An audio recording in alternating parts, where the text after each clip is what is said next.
What's going on, guys? We are back. We are talking about the Rocket League Championship Series Season 6. Qualifiers are open now. And RLCS, you will be competing for $1 million for those 8 teams in North America, 8 teams in Europe, and eventually, I guess, the 8 teams in OCE as well. And who knows? Maybe more. They haven't announced everything just yet. But $1 million on the line. Absolutely insane. $100,000 for the Rival Series. I'm looking at the rules right now. Now, these obviously can change. But let's look over what has changed so far compared to the last season rules. Basically, the format is very similar. It's basically the same stuff. Right here, we'll see some dates. So the schedule, the open qualifier is August 11th, 18th, 21st, and the 25th. So there is one that is not on a weekend, and that is qualifier number 3. So make sure you go check that one out if you want. Maybe that's the easiest one to make. Then the top 32 teams from each of those qualifiers will play on in the Rival Series play-in. I'm still not a huge fan that 128 teams go to the final weekend. I would like it more if it was like 32 or so, and maybe like a triple elim. I think I talked about this a long time ago, but whatever. Or even 16 teams, I think it was, for a triple elim or something like that. But that's not going to happen. So Rival Series play-in, still double elimination to make it into the Rival Series. Now, again, like if teams disband from the Rival Series, more spots open up into those regions for North America plus Europe. And there is rumors going around that there might be some disbanding happening, at least in North America. But who knows? We'll see what happens. Everything else is pretty standard, but here are your dates. September 8th is when league play starts, and we go through every single weekend in a row to October 6th. Even the regional championship, there is no week break. There was no week break last time. There's no week break this time. So straight in, we play 6 weeks right in a row and goes to the regional championship on October 13th. And then the promotion tournament. Now, this one's a little different. I think the last time it was maybe 2 weeks apart, maybe 3. But this promotion tournament is 5 weekends apart, November 17th. Now, this either means that the LAN will fall in between these two dates, maybe mid-October, late October, or that the LAN is later than this. And honestly, you'd probably skip the Thanksgiving weekend. So if this is November 17th, that would be 2 weekends later. So late November, early December. Who knows? Maybe we'll do World Championship now beforehand and then come back and do promotion tournament to see who qualifies for the next season. I honestly have no idea. It is not listed here in the rules, so we'll find out. Europe, obviously same dates. They're all tied to North America just 1 day later. So that's that. The dates are in. You know what dates that you have to watch my beautiful face. I probably won't be there for the first weekend, though. I'm actually on vacation, so we'll see how that goes. Because I didn't know about the dates either, and then I booked a vacation. So, oh well. Thought it was going to be mid-September. Moving on. One other major difference. Tiebreakers.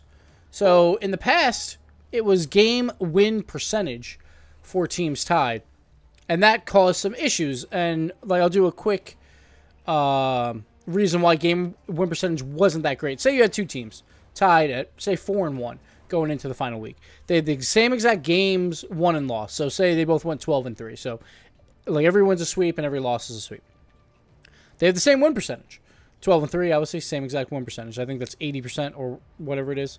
But say one team wins and loses a series 3-2, 3-2 in the final week, and the other team goes 3-0, 3-0. Well, that changes your win percentage drastically if you played less games. Like, if you play less games, your win percentage is actually better when you're, like, above 500.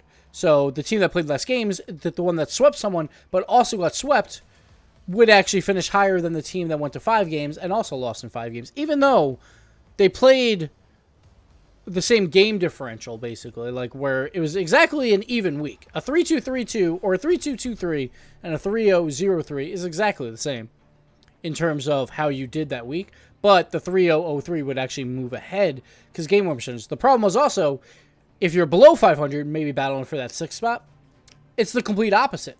The 3-2, 2-3 actually helps you rather than the 3-0 and 0-3. So it was kind of confusing and didn't really... it wasn't exactly fair. So now it is game differential. So it's just plus minus games. If you go 3-0, you're plus 3.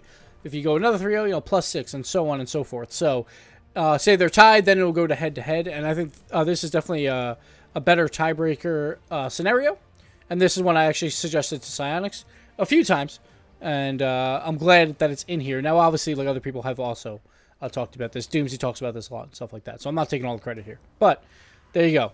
The next up is the playoffs, if we can find it. It's always hard to find stuff. Let me see if I can find it.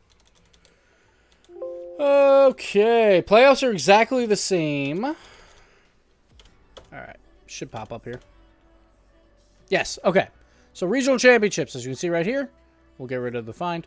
They are exactly the same. You have the top 6 teams will battle for North America plus Europe. And again, it is just single elimination best of 7. So important to get those top 2 seeds. I was honestly hoping possibly for the OCE style that they used last season, where there's at least a double leg elimination aspect for the first round, where the 3 and 4 seeds get a little bit of a buffer, where they don't have a loss in this double elimination bracket, and 5 and 6 technically have a loss in this, and then see who the top 2 move on. But Sonics looks like they're going with the normal regional championship. Now again, all this could change. I assume the dates won't change because they've listed out dates. So that, I assume, will not change. So I wouldn't worry about that, but who knows? I could be wrong. But tiebreakers and stuff is a possible change. I assume this tiebreaker for game differential will be the same. Like, that will happen because they did already change it. It's possible that they just didn't change the regional championships yet. So who knows? Next up, the prize pool or prize pool breakdown. We don't know exactly how the prizes are going to be broken down yet. They have not decided on that yet, or at least have not threw it in here. As you can see, it's all temporary stuff. For some reason, there's a 7,000 there in that one, so maybe that's true. Who knows?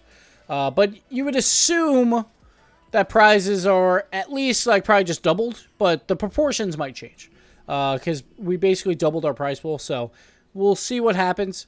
But you should expect probably somewhere around like just double and everything, but I assume proportions will change slightly. When we know the prize breakdown, I will give it to you. The one thing I could see is maybe less of a safety net on just making league play, which means like the teams that are already in there. Like I could see that not increasing a ton, where I think they were making somewhere around 8,000 for just playing their games out last season. I expect that not to increase that much, and I expect some of that prize pool to go towards the regional championship. So you might double the regional championship that was only 10,000 for first to 20,000, but you might also add on all of that extra money that you're not adding into just like the player games bonus. So I would expect to see the regional championship to balloon up a little bit more, maybe like 50,000 for first, maybe. That might be, actually that's probably a little bit too much. It'd probably be somewhere like 30,000, I'm thinking. And then the prizes would probably break down from there, but it'll give the regional championship a little bit more prestige, a little bit more money that these teams are fighting for. So that's what I expect. Again, I have no idea, so who knows. But let me know what you guys think down below in the chat, in the YouTube comments, the toxic YouTube comments. Who knows? I'm really excited for this season. $1 million for RLCS should be a lot of fun to just say, and also just to see if we get some new viewers, because they just love seeing that $1 million prize tag. But it's going to be an exciting season, and it's starting earlier than expected. I was not expecting it to start the first weekend of September, September 1st. So get ready for that. That date is definitely locked in. So the Rival Series playing, September 2nd. So September 2nd and September 3rd. Definitely come check it out for that. And then we're going right into RLCS League play, going straight through the season. And who knows when the land's going to be. Let me know your guesses below and where it's going to be. Right now, it could be between these two dates, October and November. It could be after that. I assume not Thanksgiving weekend, but who knows. But a lot of exciting stuff to still announce for the RLCS season number 6. But the one thing I love is that the tiebreaker has changed for game differential. I hope that regional championships get changed just a little bit, including the third, fourth place game. I don't think it's necessarily needed, but hey, like if it's the same, it's the same.